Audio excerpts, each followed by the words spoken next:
Hi, I'm Kristen Goodwin. On this episode of the Fox News Rundown, the coronavirus pandemic has raised plenty of questions about the U.S.'s relationship with China. John Demers, Assistant Attorney General for National Security, joins host Jessica Rosenthal to discuss how the Department of Justice is pursuing economic espionage and intellectual property theft cases against the Chinese. Over the past 5 weeks, 26 million Americans have filed for unemployment, and many of them have yet to receive any benefits. Wall Street Journal economics reporter Sarah Chaney chats with host Dave Anthony about why folks are having a hard time receiving government assistance and what is being done to alleviate the problem. Plus commentary from Fox News correspondent at large Geraldo Rivera. The Fox News Rundown is a daily news podcast where we take a deeper look at the stories important to you. You can subscribe on your favorite podcast player by going to foxnewspodcasts.com. I'm Tammy Bruce. I'm Juan Williams. I'm Shannon Bream, and this is the Fox News Rundown. Wednesday, April 29th, 2020. I'm Jessica Rosenthal. The virus pandemic has prompted a lot of finger-pointing, including at China, and the country's reaction is not surprising to those who've been prosecuting them for years. It's crystallizing a lot of the problems that we've already seen, right? It's crystallizing, the continued theft of intellectual property, biomedical research. I'm Dave Anthony. 26 million Americans have filed for unemployment the past 5 weeks, and many of them are frustrated they have gotten no money yet. This was an unprecedented event. It would be hard under really any circumstance for state labor departments to be fully prepared to process this number of claims. And I'm Geraldo Rivera. I've got the final word on the Fox News Rundown. Everything has an origin story, but when it comes to the COVID-19 virus, that story is fraught with suspicion and blame. It came from China, specifically the city of Wuhan, but once we get past that fact, things get more complicated. There are accusations that China knew far more about the virus than they let on. There are questions about how the World Health Organization handled the information they were receiving from the Chinese. I'm instructing my administration to halt funding of the World Health Organization while a review is conducted to assess the World Health Organization's role in severely mismanaging and covering up the spread of the coronavirus. Everybody knows what's going on there. But when it comes to China and any consequences they should face, the president takes a more wait-and-see approach. Well, if they were knowingly responsible, certainly. If it was a mistake is a mistake. But if they were knowingly responsible, then there should be consequences. Some Republican senators have introduced legislation to strip the Chinese government of sovereign immunity, allowing Americans to sue in U.S. courts. U.S. Senator Tom Cotton told Sean Hannity earlier this month, if it's not a mistake, the Chinese Communist Party is responsible for every single death, every job lost, every retirement nest egg lost from this coronavirus. President Trump has questioned China's case numbers and death toll and insists he's been tougher on China than anyone. They made a statement that our soldiers brought it into China. No, it came from China. And, we just signed a very big deal with China. They're paying us a lot of money in tariffs and other things. They never paid us 10 cents. Look, China has taken advantage of the United States until I came here. Before the pandemic, most of the Trump administration's China talk involved the lingering trade war with the U.S., and President Trump alternated between touting his relationship with Chinese President Xi Jinping and calling out China for unfair trade practices, whether that was overproducing product, dumping product, non-tariff barriers. In August of 2017, the president signed an order. Today, I'm directing the United States Trade Representative to examine China's policies, practices, and actions with regard to the forced transfers of American technology and the theft of American intellectual property. Less than a year later, the government began to pursue China more heavily through another avenue, the Justice Department. Career federal prosecutors formed what they called the DOJ's China Initiative, and they've been pursuing economic espionage and IP theft cases against the Chinese ever since. The more we look at Chinese activities around the world in reaction to the coronavirus, the clearer it becomes that they're acting consistent with all of the malign activities that we were seeing before. John Demers is the Assistant Attorney General of the Justice Department's National Security Division, and he's the head of DOJ's China Initiative. So, for instance, we see a number of computer intrusions against healthcare facilities, against research entities, against universities, all of which are doing work on coronavirus. And if you think about it, it would be crazy to think that after spending years stealing biomedical research and intellectual property, the Chinese would take in a hiatus when it comes to the most high-profile biomedical research at this time. And the reason for that is that not only does that information, or might that information have great commercial value, but also it will have tremendous geopolitical value if China can say, and if it is the first to develop a vaccine. In addition, we also see the Chinese and others like the Russians and the Iranians, but the Chinese looking to spread disinformation about the virus, also for geopolitical purposes, that is to position themselves better as the leaders in the world and as having a system in the world that works better to protect their citizens than does liberal democracy, the one that we live in. And Europe, I would imagine, too. I mean, any absolutely. democracy or democratic republic, right? Correct. Correct. Would the DOJ have any interest or capability, really, in pursuing any sort of investigation regarding the virus? Well, in terms of the activities that I was talking about, and without obviously commenting on any particular investigation, the areas that interest us the most are covert foreign influence activities. So that is when the Chinese are trying to project, or again, the Russians are trying to project a message about the virus and not being open about the fact that they, the government, are doing it. We certainly have seen statements that are disinformation, but are openly on the part of the Chinese government. That's not something that we pursue as an investigative matter. That's a diplomatic matter. That's for the State Department and others. But for us, our focus is covert disinformation and of course, as I mentioned, investigations that may involve any of the computer intrusions that we're seeing. Well, and you've headed up the initiative, right? The DOJ's initiative for the past... The China initiative, right. The China initiative for the past 2 years. And obviously that's an initiative focused on, economic espionage, stealing, trade theft. Tell me a little bit about that and why it really only started 2 years ago. We've known that China's been stealing our stuff, for lack of a better term, for much longer than that, right? Yes. No, we definitely have. And in fact, the first Justice Department charges against the Chinese were back in 2014. But we started it more formally a couple of years ago, really as an outgrowth of the intelligence that the then Attorney General and I were seeing on a daily basis from the FBI and from other parts of the intelligence community, and how much we were seeing of intellectual property theft, either by Chinese actors or even by the government itself. And the question that he asked me and we asked ourselves is, well, what can we help to do about this problem? And so we put together this initiative, which was meant to focus us at the main Justice Department and also focus the 94 U.S. Attorney's Office and all of the FBI field offices on this problem of Chinese economic espionage, messaging that it is in fact a priority for us, despite the fact that these cases can be very difficult.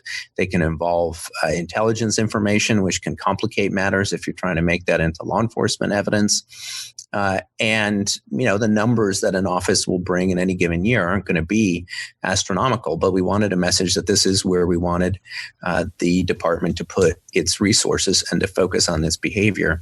The second part was really to reach out to the private sector and to academics and to encourage them to work with us, because this is not a problem where the government is being targeted in this area. It's a problem where the private sector and academic institutions are being targeted, and therefore we're not going to solve it without their cooperation and help.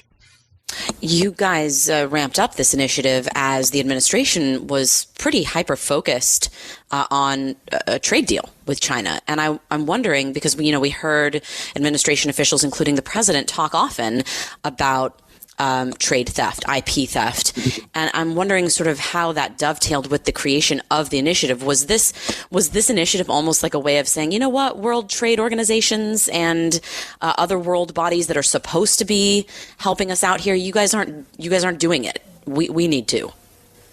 Well, it was an effort to combat the theft of intellectual property, which, as you said, is also an issue that's being addressed in the trade talks. And as those trade talks, went well and went better, they've had their ups and downs over the years. We've continued on the law enforcement side to press this issue, regardless of how those trade talks were going, because we see it as criminal activity at the end of the day, and something that we need to address here in this country, especially in light of the fact that many of our cases involve insiders. So yes, we have our cyber intrusion cases, and there's a fair amount of that activity going on from China. But many of these cases that we've charged involve people right here in the U.S. stealing their employers' intellectual property, either directly on behalf of the Chinese or in the hopes of reselling it to the Chinese or setting up a business over there. So that's something that needs to be addressed regardless of how the trade talks go. Can we talk about the Edward Peng case for a minute? It was a case out of San Francisco, and correct me if I'm wrong, you guys, I know this predated the China initiative by 3 years, but the FBI, through a double agent, gave Peng SD cards full of, I'm assuming, fake information about the U.S. government to take back to Beijing.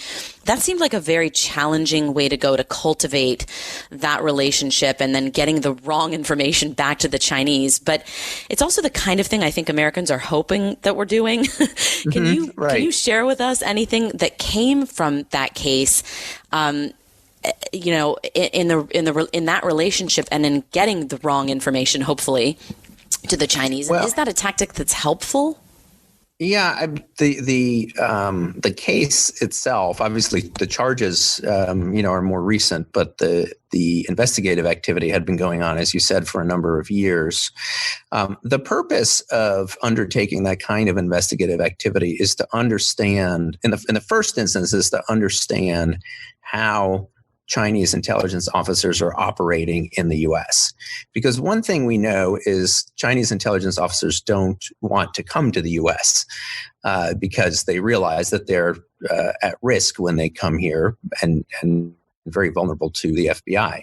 So what kind of networks or what kind of arrangements do Chinese intelligence officers use to try to get information? In that case, it wasn't commercial intellectual property. It was the more traditional espionage information.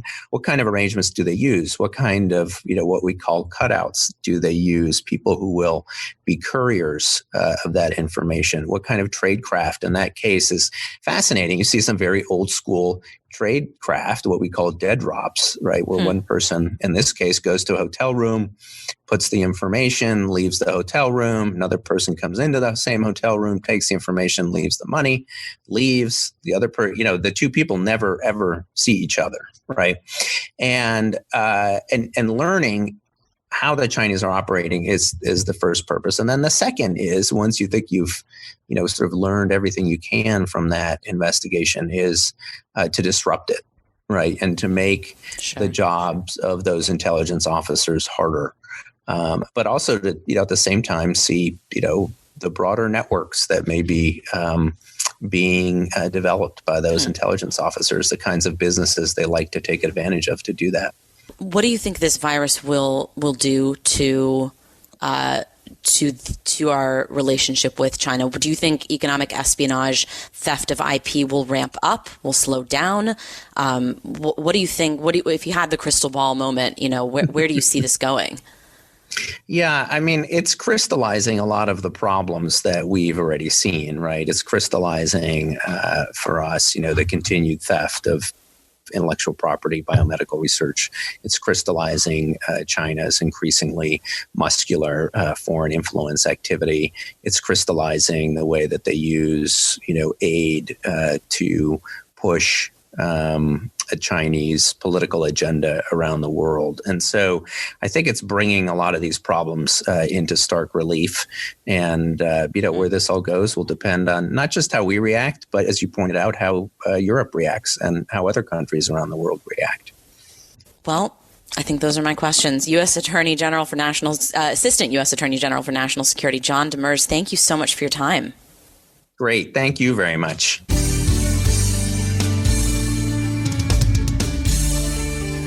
This is Geraldo Rivera with your Fox News commentary coming up. It's the big focus right now. After more than a month of social distancing and many Americans stuck at home. There's a hunger for getting our country back, and it's happening. But President Trump is leaving it up to states on when to lift restrictions, saying testing will be key. We want everyone to be safe. And I think you're seeing that. You're seeing a lot of governors get out and they want to open it up. But the damage from all the shutdowns has been done. This is the biggest negative shock that our economy, I think, has ever seen. White House economic advisor Kevin Hassett, after a tidal wave of layoffs in the past 5 weeks, more than 26 million people have filed unemployment claims. Think about that.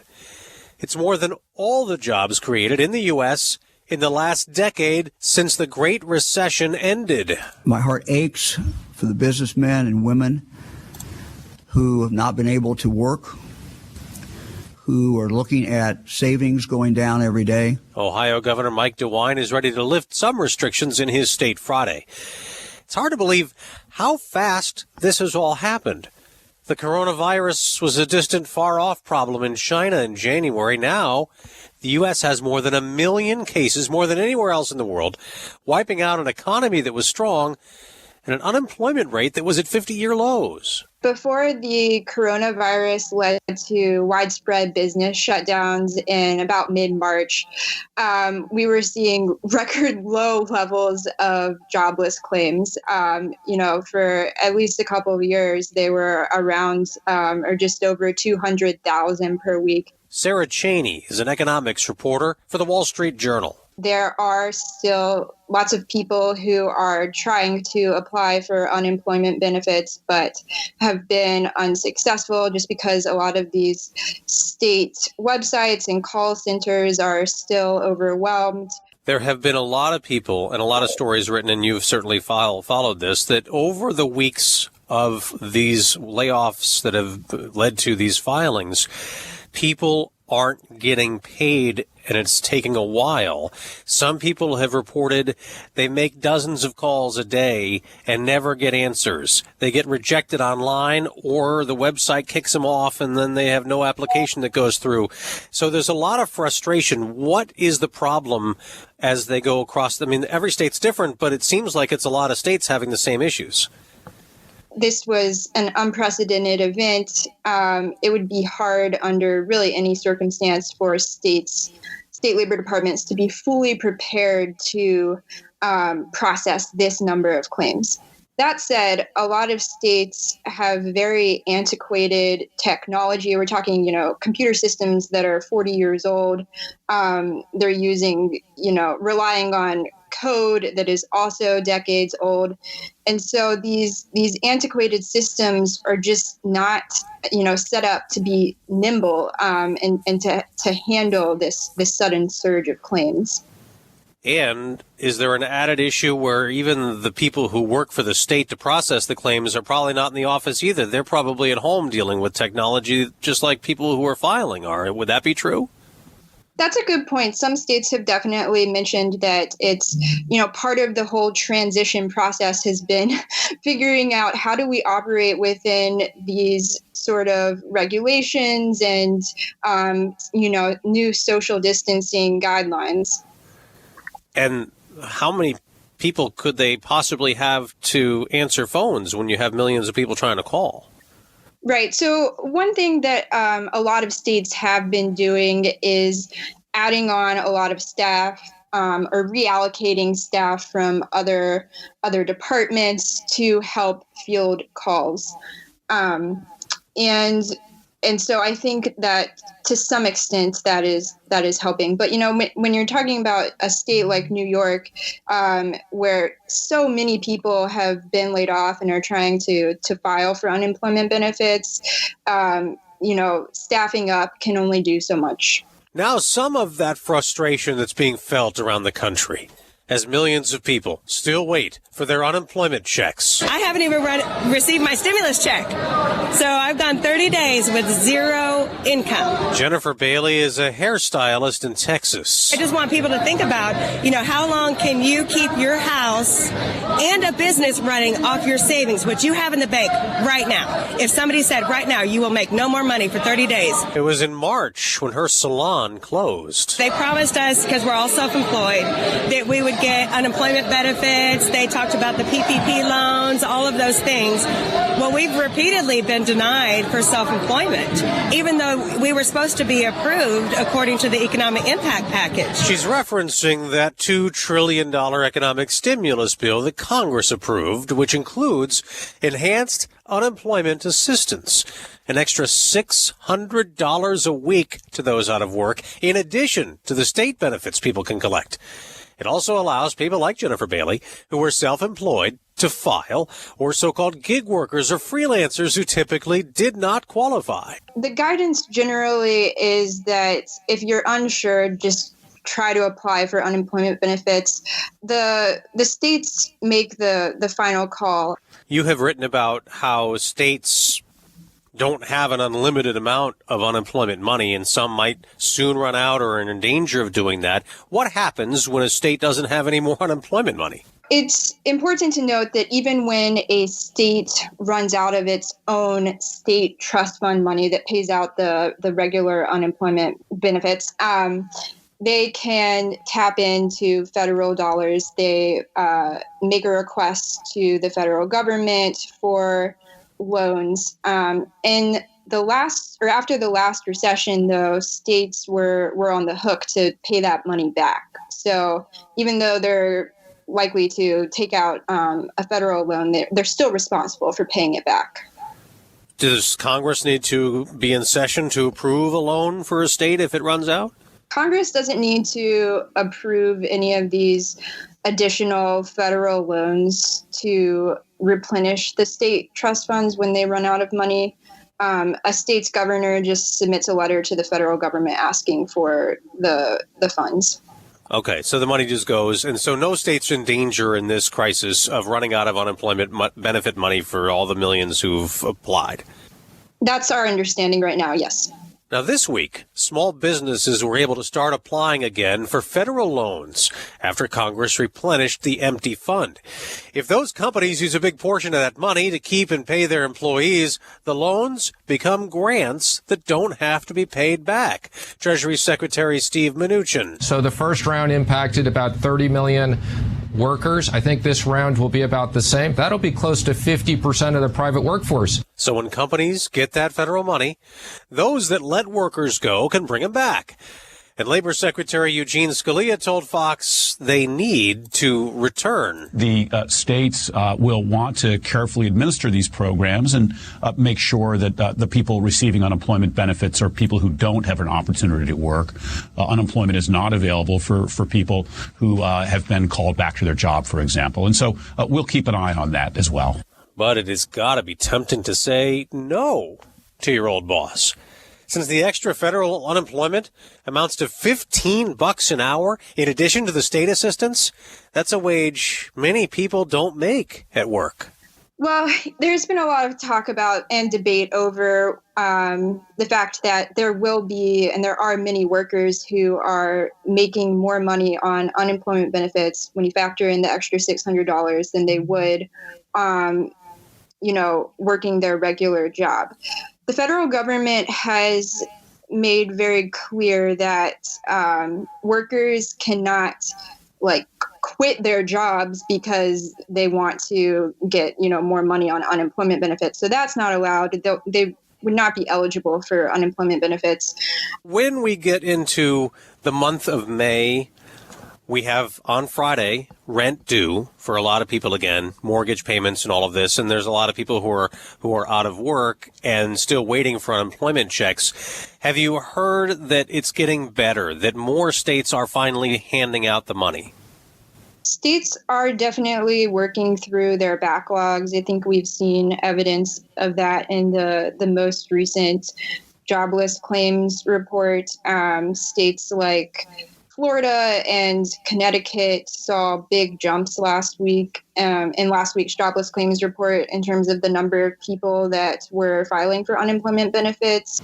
And those are states that have been operating on sort of the older technology, and it seems like they're working through their backlogs. But still, there are hundreds of thousands, if not millions, of people who are waiting for their unemployment benefits or have not been able to file for them. So it's still a problem.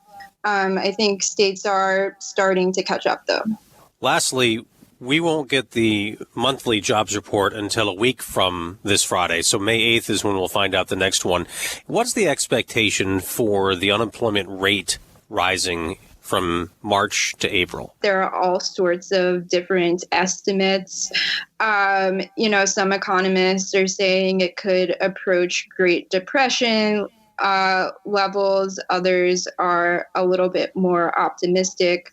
But the point is, a lot of people were not counted in the March unemployment rate. And so the April rate is expected to be much higher. We talking double digits? I wouldn't be surprised to see that. All right. Sarah Chaney, economics reporter, Wall Street Journal. Thank you so much for joining us. Thanks so much for having me, Dave.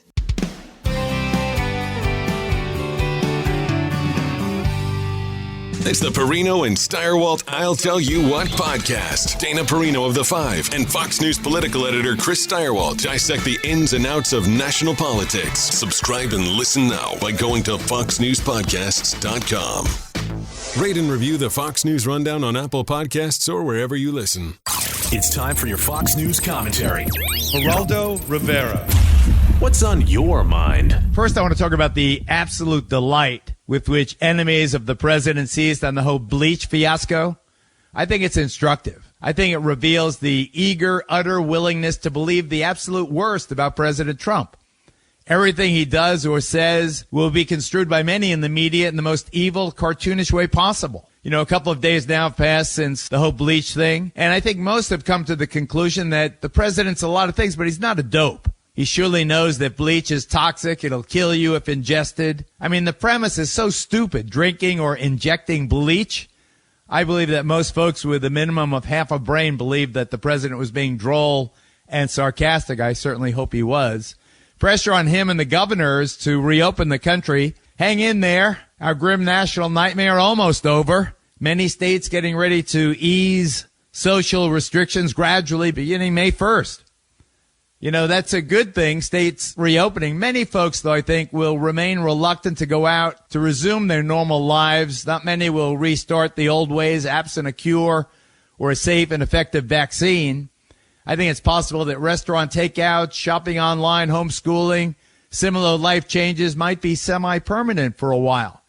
I think that one of the things helping us become normal again is getting small business up and going. And I think it's crucial that regulators and watchdogs maintain the integrity of the government's otherwise excellent small business relief program. If tens of millions of dollars keep going to fat cats or insiders like Shake Shack or the LA Lakers or similar big businesses, then the politicians that steered that money south must be held accountable.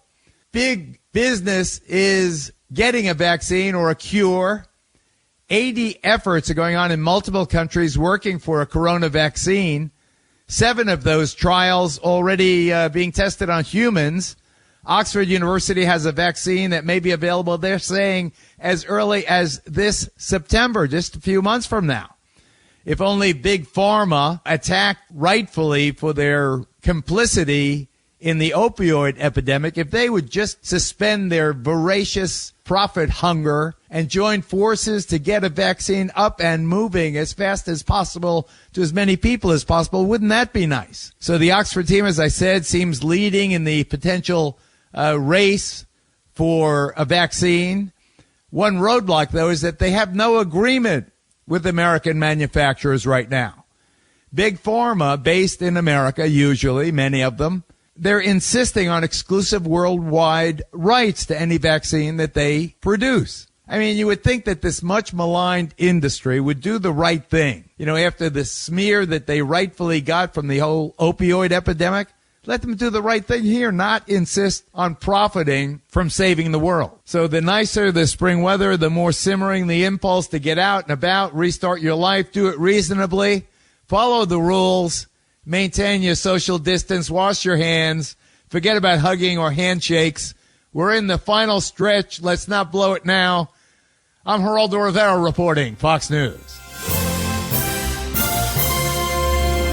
You've been listening to the Fox News Rundown. Stay up to date by subscribing to this podcast at foxnewspodcasts.com. And for up-to-the-minute news, go to foxnews.com. Love Fox News? Click the subscribe button to get more of the news and opinion you trust, and click the Fox News Rundown playlist for the latest episodes.